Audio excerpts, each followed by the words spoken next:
Joining us now, former Congressman David McIntosh, who's president of Club for Growth. His organization met the governor's announcement with a $100,000 ad buy in two key states, Iowa and South Carolina. Take a look.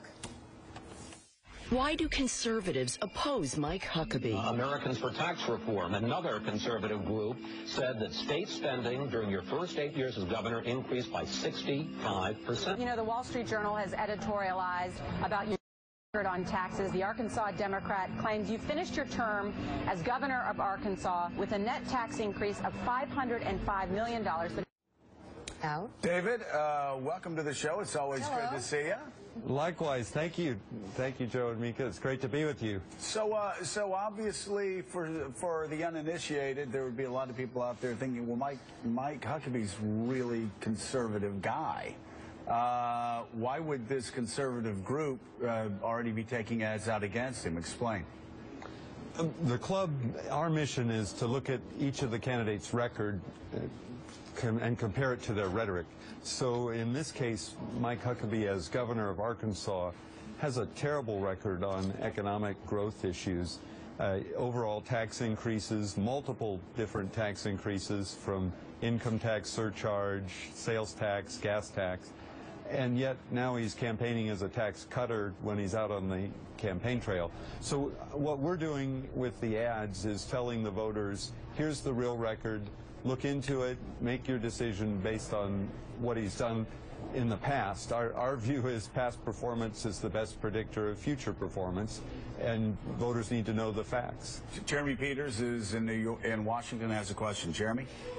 Good morning. I think there's a tendency among a lot of the Washington, New York media to write Mike Huckabee off as somebody who can't possibly get very far ahead in such a crowded field, with so many new, fresh faces. But yeah, obviously, you guys must see a lot of strength in him as a candidate, or else you wouldn't be spending all this money trying to make him look like Elizabeth Warren on fiscal issues. So what are his strengths?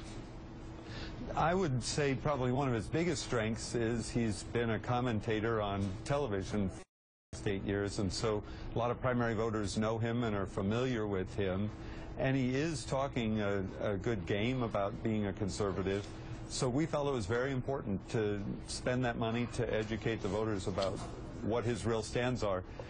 You're right, there are some very good new fresh faces who have similar agendas in their campaign and records to back it up. So we've done a white paper on Ted Cruz, we've done one on Marco Rubio and on Rand Paul, and those all confirm their voting matches up with their rhetoric, and they'd be a good choice for pro-growth president. Well, David, let me ask you about Jeb Bush. Obviously, presumptive favorite by a lot of people. He had a very conservative 8-year run in Florida.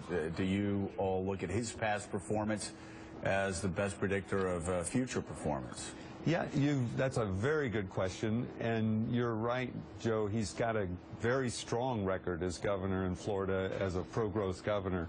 We're putting together that white paper, and we'll have it ready when he announces.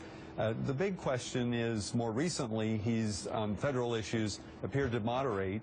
And so we've kind of looked at it and said he's got a great record. If he points to that record and says, I'll be a president the same way I was governor on taxes and spending and reforming government structures, then he'd have something to back it up. And I think the Club for Growth would be very pleased with that. All right, David, thank you so much. It's great to see you again. David McIntosh with the Club for Growth.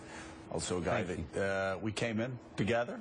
Yeah. Congress. Mm-hmm. So always he probably great. has some good stories. Always great to see you. Come back soon.